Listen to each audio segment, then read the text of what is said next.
Représentation de Fresnel de signaux.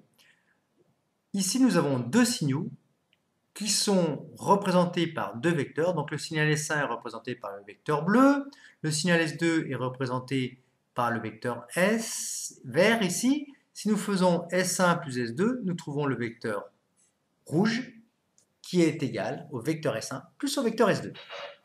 Alors, première remarque, que dire de la fréquence du signal résultant, somme de ces deux signaux? Eh bien, elle est identique, ici on le voit bien, à la fréquence du signal S1 et la fréquence du signal S2. Donc ça, c'est la première chose. Ensuite, de quoi va dépendre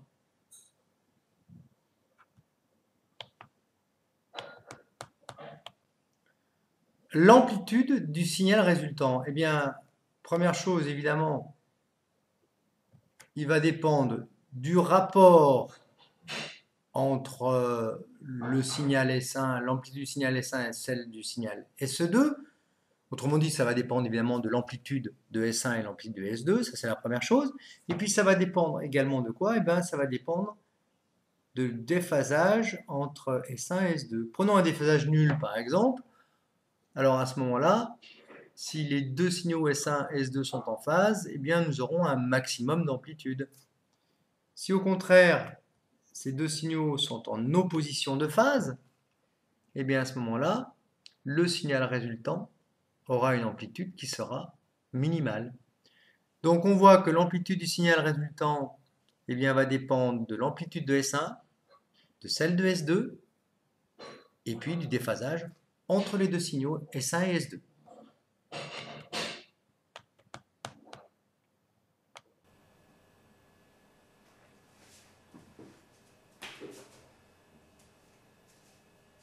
Toujours dans les interférences, somme de deux signaux sinusoïdaux, et on veut déterminer l'amplitude de la somme de ces deux signaux au point M. On a vu par méthode analytique au 3.1 que c'était compliqué, hein, dur.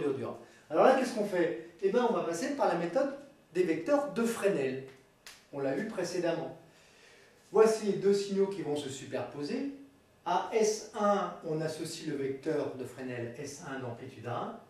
Et à S2, on associe le vecteur de Fresnel S2 d'amplitude A2. Et évidemment, S2t, qui est la somme de ces deux signaux, on va lui associer un vecteur S qui est égal à S1 plus S2, et dont l'amplitude vaut la fameuse amplitude A qu'on a eu tant de mal à déterminer. Traçons S1 et S2. Eh bien, on les trace le plus simplement à t égale 0. Ce sont des vecteurs tournants qui tournent à la vitesse angulaire oméga.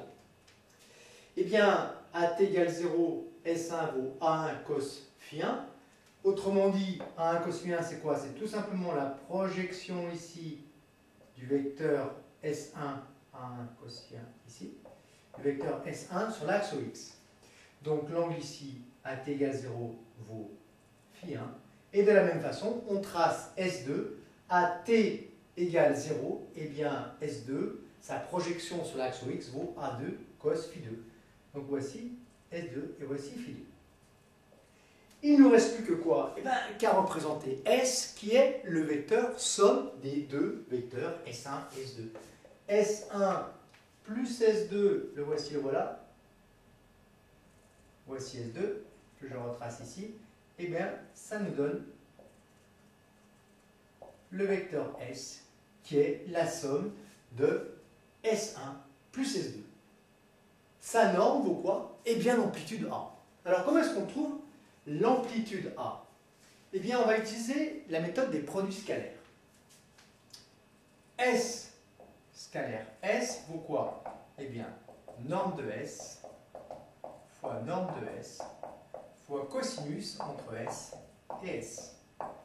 Norme de S, eh bien, c'est A. A fois A. Et entre S et S, l'angle est nul. Cosinus de 0, ça fait 1. Donc, ça nous fait 1. Donc, S scalaire S est égal à A carré, justement l'amplitude que l'on cherche. Ah! Eh bien, S, je remplace par vecteur S1 plus vecteur S2. Donc, vecteur S1 plus vecteur S2 au carré est égal à quoi? Eh bien, S1 scalaire S1 plus S2 scalaire S2 plus 2S1 scalaire S2. S1 scalaire S1, c'est comme S scalaire S, ça nous donne quoi? Eh bien, A1 fois 1, c'est-à-dire A1 au carré. S2 fois S2, ça donne quoi? Eh bien, A2 au carré. Plus quoi? 2 S1 S2, ça nous donne 2 fois norme de S1 fois norme de S2 fois cosinus entre S1 et S2, c'est-à-dire cosinus entre S1 et S2, c'est cosinus de phi2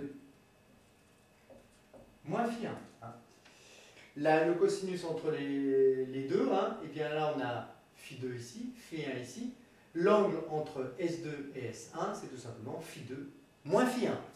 Ce qui nous donne, on a presque terminé, hein, donc S1 plus S2 au carré, c'est-à-dire A au carré, est égal à A1 carré plus A2 carré plus 2 A1 A2 cosinus phi2 moins phi1.